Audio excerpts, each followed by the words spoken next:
Hi, my name is Maria Silva. Sorry for the trouble. I'm a product designer, coral advocate, and I'm the founder of Nemo. I was born and raised in Venezuela. The coast was probably 45 minutes away, so going to the beach was the every other weekend plan. This is how Morocco National Park looks like from the outside. So soft sands, clear waters, palm trees, a true paradise. And this is how it has always looked to me underwater. I was born in 92, so when I was 4 years old, in 96, 90% of our reefs were gone because of an oil spill in the area. So it's just easy to understand that I grew up just looking at the reefs. It wasn't until I watched the documentary Chasing Corals in 2018 that I realized that same thing, that I was snorkeling over mostly dead reefs, and coral has been in jeopardy ever since. Of course, at the end of the documentary, I cried. I felt frustrated, I felt hopeless, but mainly, I felt useless. I feel useless because I started asking, like, how can I help? How can I use my skills to help our corals thrive again? And it was almost if like the universe heard me, because 1 year later, the Ocean Agency, the creators of that documentary, and Adobe joined forces to put together a design challenge to design a donation platform for coral restoration. We were competing against the most recognized design schools in the States, Pratt, Yale, RISD, and after 2 weeks of sleepless nights, my project won. Reefstars was the project that we created, and with this project, Adobe flew us to LA. We got to meet Richard Vevers, one of my heroes, and we got to present the same project in the biggest Adobe design conference in the United States. And of course, I felt useful. I felt purposeful for the first time. The whole thing was that Adobe was gonna make this project a reality. And then the pandemic hits in 2020. And of course, this was no longer Adobe's priority. As probably everyone in this room, the pandemic gave us time to think and reinvent ourselves. And I personally took this time to research and learn more about coral conservation. I interviewed tons of marine biologists, scientific divers, students, volunteers, looking to find a problem that I can help solve with design and technology.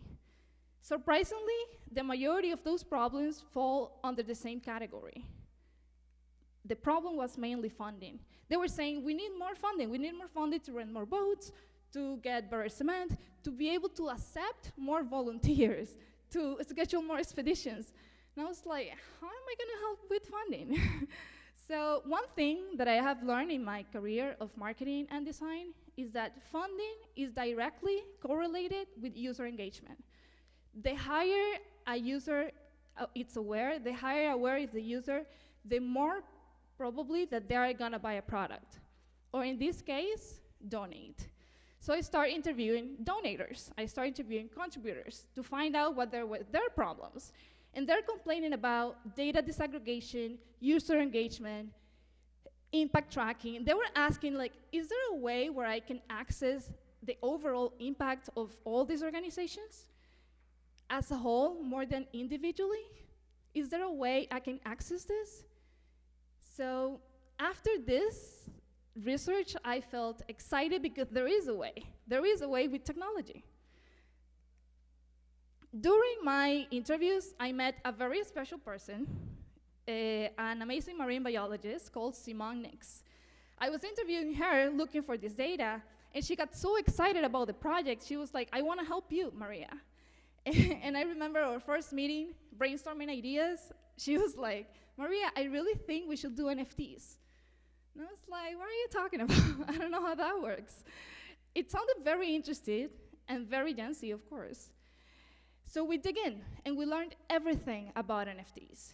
And I personally learned that NFTs, in the simplest form, are unique assets that live in the internet, specifically in blockchains. It can take a form of a drawing, it can be a photograph, it can be a song, it can be whatever you wanted it to be. It's just unique on the internet. Most importantly, we learned that NFTs or this technology can bring transparency and efficiency to any type of industry, specifically to nonprofits. However, my favorite feature were royalties. Royalties are, let's see, raise the hand, people that knows this concept about royalties. Nice. Oh wow, you knew better than me because I didn't know what that was. So royalties in the NFT world is a capability that this technology has to get recurrent proceeds, to get recurrent funds. The way it works is that if I create one NFT today and I sell it today, that's called primary sale.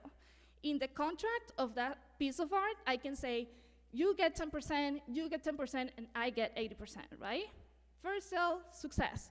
However, if that same piece of art gets resold, let's say in 5 years, I can still put in the contract that I get 5%, you get 5%, and you get 5%.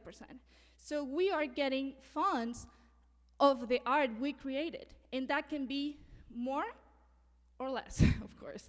But it's called recurrent proceeds, royalties, or in this case, recurrent donations. So at this moment, I was excited because an idea that brought to my head, it was like, we can use art and we can use technology to give corals a voice, right? I was excited. I was like, this is it, Simone, let's do it. And then people start asking, aren't NFTs terrible for the environment? You're supposed to help save coral reef with NFTs? And I was like, damn, that's true. Let me research about this. And I learned that NFTs directly are not terrible for the environment, but the blockchains or the red, right, the network where they're created off. They are sustainable networks and they are polluting networks.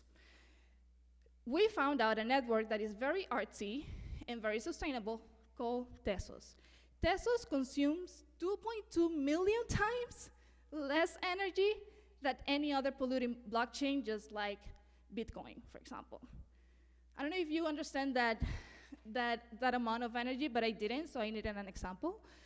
And we calculated that to create an NFT in Bitcoin takes the same amount of energy of driving an SUV for 800 miles nonstop. In contrast, to create the same NFT, same art, in a sustainable blockchain like Tesos, takes the same amount of energy of sending a tweet. I got 3 minutes, so I have to hurry. After this, our ideas came out to create Nemo, Tech for Corals. Nemo is a platform for coral reefs that is merging art, technology, and science to help scale coral restoration.